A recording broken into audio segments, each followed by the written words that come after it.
8월 17일 코보컵 남자 배구 KB 대 대한항공 분석 한번 시작해 보겠습니다. 박 기자의 더 자세한 분석은 고정 댓글을 확인해 주세요.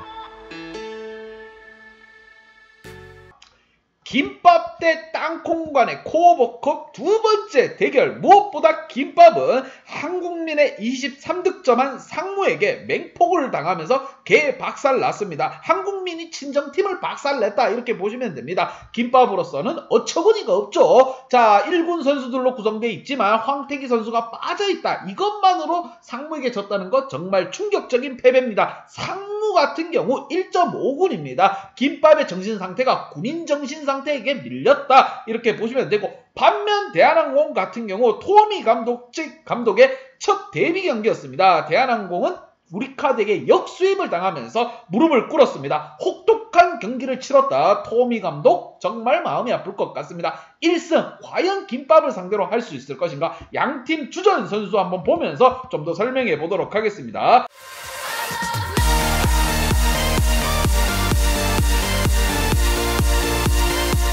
자, 김밥 같은 경우, 자, 김홍정과 정동근 선수를 주축으로 공격진을 이루었습니다. 무엇보다 아쉬운 부분이 황태기 선수가 현재 부상으로 빠져있고 김지승 선수가 볼을 올려주고 있다는 겁니다. 하지만 김홍정 선수와 정동근 선수 늘 정규 시즌에도 말씀드리지만 범실이 너무 많습니다. 좀 줄여나갈 필요가 있고, 득점을 15득점 했는데 범실을 8개를 했다면 이거는 뭐 반절 득점하고 반절은 내줬다 이런 생각이 듭니다. 특히나 지난 경기 약체 상무를 상대로 패배를 당했기 때문에 자존심 좀 구겼다 이렇게 생각해야 됩니다. 김밥 선수들 정신 단디 차려라. 아니면 너희 김밥 똘똘 말릴 수가 있다. 자, 정규리그 전에 코보컵 예열하는 경기입니다. 김밥 선수들 분위기 좀 끌어올릴 필요가 있고, 반면 대한항공, 땅콩항공 같은 경우 지난 경기 우리카드에게 패배를 당했습니다. 하지만 임동혁과 정지석, 곽승석이라는 이 삼각편대 이 화력은 어마무시했습니다. 특히나 임동혁 선수 외국인이 부상으로 빠져있거나 부상으로 이탈했거나 이럴 경우 투입되는 선수지만 32득점 역시 임동혁은 임동혁이었습니다. 서브 에이스는 없었지만 블로킹 3개, 범실 9개, 32득점에 범실 9개 적당합니다. 하지만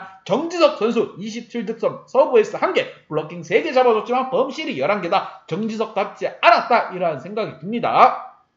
자, 곽승석과 정지석, 임동혁 이 삼각편대가 살아있고, 또 유광우 세터가 볼을 올리고 있는 전반적인 FM적인 팀이다. 하지만 지난 경기 우리카드에게 패배를 당하면서 이번 시즌이 조금 아리까리해졌습니다. 이렇게 되면은 왜 우리카드와 또 대권을 두고 싸워야 되는 땅콩항공이기 때문에 과연 이번 경기 김밥과의 경기에서 가볍게 승리를 가지고 올 것인가, 아니면 김밥에 반란이 일어날 것인가, 주전 세터가 없이 경기를 치러야 되는 김밥을 상대로 해서 땅콩이 과연 어떤 플레이를 펼쳐줄 것인가, 양팀 지난 경기 한번 보도록 하겠습니다.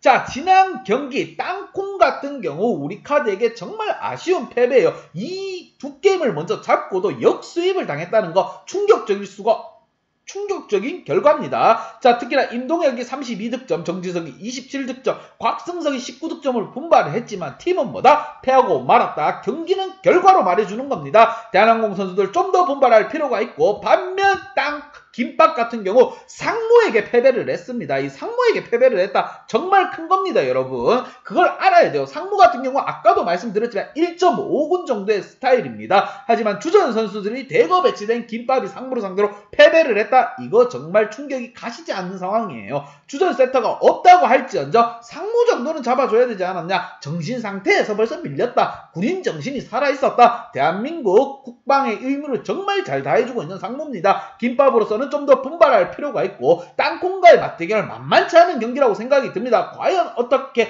김밥이 땅콩을 이겨나갈 것인가, 주전 세터가 지금 부상으로 빠져있는 상황에서 어떤 경기를 할 것인가, 양팀 키플레이어 보면서 좀 더 설명해 보도록 하겠습니다. 자, 김밥의 키플레이어입니다. 자, 정동근, 김정호 선수와 김홍정 선수 이 두 선수를 뽑아보았고, 무엇보다 김정호 선수 자, 정규 시즌에서도 주포의 역할을 해줘야 됩니다. 하지만 15득점에 범실이 8개, 그것도 상무를 상대로 이건 좀 아닙니다. 빠르게 폼을 좀 끌어올릴 필요가 있고 곧 있으면 정규리그가 시작됩니다. 김홍정 선수 잘해줬어요. 김홍정 선수 15득점에 범실 6개, 깔끔한 활약입니다. 이 정도면 나쁘지 않은 활약이라고 생각됩니다. 자, 김홍정, 정동근 고르게 지금 활약해줄 필요가 있습니다. 전체적으로 짜임새 있는 배구가 필요한 상황에서 과연 김밥이 대한항공을 상대로 어떤 결과를 낳을 것인가. 반면 대한항공, 자, 할 말이 많죠. 대한항공. 자, 삼각편대가 살아있음에도 우리카드에게 패배를 했다. 참 어처구니 없죠. 대한항공으로서는 자존심 좀 구겼습니다.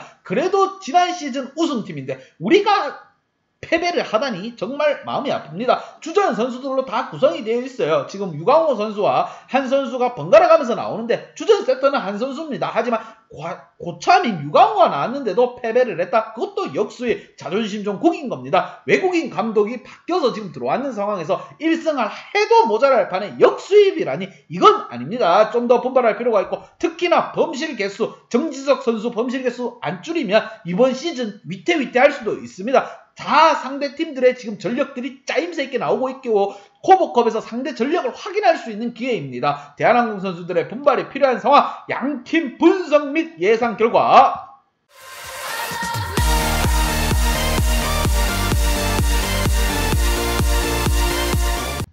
자, 땅콩에게 한 표를 줬습니다. 지난 시즌 그래도 우승팀 땅콩입니다. 우카와의 경기에서 역수입을 당했지만 삼각편대 곽승석, 정지석, 임동혁 이 국산 삼각편대가 아직 살아있고 호흡을 맞춰가는 부분이지만 그래도 국내 전력 자원의 차이는 많이 나는 상황. 김밥보다는 대한항공, 이번에는 비행기가 추락하면 안되고 수직 상승해서 올라가야 되는 땅콩항공입니다. 이러한 경기 땅콩에게 한 표를 줬고, 하지만 핸디 연어바, 여러분 김밥에게 핸디를 많이 주게 되면은 김밥도 살살 땡길 수가 있습니다. 핸디 연어바는 보호해야 된다는 점 강조해서 말씀드립니다. 박 기자의 핸디 연어바 궁금하신 분들은 아래 하단에 고정 댓글 확인 한번 부탁드리겠습니다. 박 기자의 도움이 필요하신 분이나 박 기자의 오늘의 픽이 궁금하신 분들은 하단 고정 댓글에 있는 링크를 확인해 주세요.